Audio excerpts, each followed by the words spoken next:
Alright, I want to talk about the narrow path. Now, the narrow path is God's will, and the broad path is the devil's property. The devil owns that land. So imagine you're walking down a narrow path in the real world, physically, and you step off the path onto someone else's property because you're only allowed to walk on the narrow path. When you step off the path onto the devil's property, you are trespassing, and therefore he will take you to court and he will press charges. So that's one way to think about these things. In the book of Job, it talks about the vultures. This is pretty interesting. Let's see here.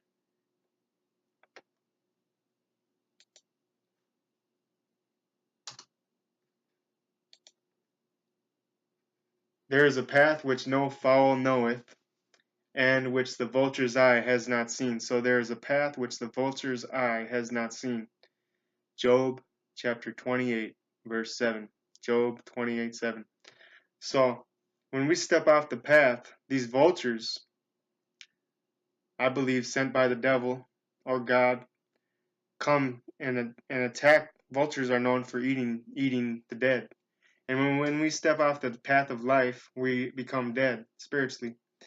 And the vulture begins to eat away at our flesh. Now, the flesh symbolizes our fallen nature, our lower nature, our sinfulness. So these vultures are actually, when we're off the path, the vultures, they can see you. But when we're on the path, there's a path which the vulture's eye cannot see. So the vultures can't see you when you're on the path, the narrow path. But when you step out onto the devil's property, the vultures see you and they start to pick at you. Just this is symbolizing when we turn into sin or turn away from God, drift away from God. Vultures are sent to us in the spiritual realm to get us, to pick at us and eat away our flesh, our sinful nature, to get us to return back to the narrow path. So think about this. Yeah. A path which no fowl knows, and which the vulture's eye has not seen. So sometimes God will send or allow vultures in the spiritual realm to pick away at us, to get us to run back to the narrow path.